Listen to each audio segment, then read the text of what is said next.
ദൈവതിരുനാമത്തിന് മഹത്വമുണ്ടാകട്ടെ.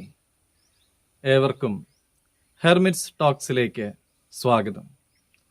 ഇത് ഹെർമിറ്റ്സ് ടോക്സിൻ്റെ 791 ദിവസം. ഇന്നത്തെ പ്രഭാത ചിന്തയ്ക്കായി തിരഞ്ഞെടുത്തിരിക്കുന്ന വേദഭാഗം റോമർ 5 അധ്യായം 8 തിരുവചനമാണ്. ക്രിസ്തുവോ നാം പാപികളായിരിക്കുമ്പോൾ തന്നെ നമുക്ക് വേണ്ടി മരിക്കയാൽ ദൈവം തനിക്ക് നമ്മോടുള്ള സ്നേഹത്തെ പ്രദർശിപ്പിച്ചു. പാപം ചെയ്തുകൊണ്ടിരിക്കുന്ന ഒരാളെ, അല്ലെങ്കിൽ നിരന്തരം നമ്മെ ദ്രോഹിച്ചുകൊണ്ടിരിക്കുന്ന ഒരാളെ സ്നേഹിക്കുവാൻ കഴിയുന്നവർ എത്ര പേരുണ്ടാകും? സഹോദരങ്ങൾ തമ്മിലും കുടുംബക്കാർ തമ്മിലും ഉള്ള വഴക്കുകൾ ദീർഘകാലമായിട്ടിങ്ങനെ തുടരുന്നതിൻ്റെ പിന്നിലുള്ള കാരണം നമ്മളെ ദ്രോഹിച്ചവരോട് നമുക്ക് ക്ഷമിക്കുവാനായിട്ട് സാധിക്കാത്തതല്ലേ? നമ്മളെ സ്നേഹിക്കുന്നവരെ, നമുക്കനുകൂലമായിട്ട് നിലപാടെടുക്കുന്നവരെ സ്നേഹിക്കുവാൻ എന്തൊരു എളുപ്പമാണ്.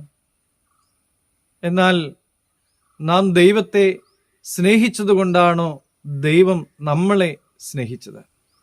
അല്ല. നാം പാപികളായിരിക്കുമ്പോൾ തന്നെ ക്രിസ്തു നമുക്ക് വേണ്ടി മരിച്ച് തൻ്റെ സ്നേഹത്തെ പ്രദർശിപ്പിച്ചു. പ്രിയമുള്ളവരെ, തന്നെ സമർപ്പിച്ച് ഇതുപോലെ സ്നേഹിക്കുവാനായിട്ട് എത്ര പേർക്ക് കഴിയും? തോറ്റുകൊടുത്തുകൊണ്ട് സ്നേഹിക്കുവാനായിട്ട് സാധിക്കുന്നവർ എത്ര പേരുണ്ട്? സ്വന്തം ജീവനെ നൽകിക്കൊണ്ട് സ്നേഹിക്കുവാൻ ആരെക്കൊണ്ട് സാധിക്കും?